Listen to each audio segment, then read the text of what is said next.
The next way that a living trust can benefit you is to protect yourself while you are alive. And here we're talking about incapacity planning.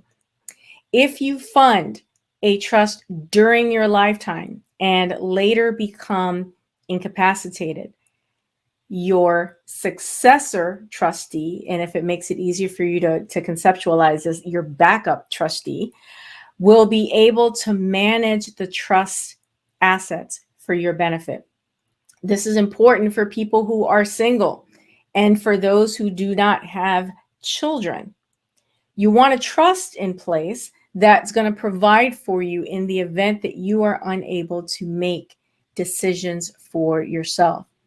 And speaking of incapacity, I was doing some research and I saw that the Alzheimer's Association estimates that over 12 million Americans ages 65 and older will have Alzheimer's by the year 2050. So if you are concerned about memory loss or incapacity in your more senior years, setting up a trust now can help you get your affairs in order, and you can identify, you can designate someone that you trust, someone who is responsible to oversee those wishes and put you at ease. There is no way, of course, to know precisely when an ailing person might become incapacitated. The trust option, again, just something for your consideration, allows a smooth transition in the planning process. The trust needs to be created when that ailing person is still mentally capable of agreeing to the document. Otherwise, it won't legally be binding. I get calls from people saying, "Oh, well, my parent or my grandparent is ill. They can't move. Can they still create their estate plan?" Absolutely. You being unable to move does not prevent you, or mobility issues don't prevent you from creating an estate plan. The issue is capacity.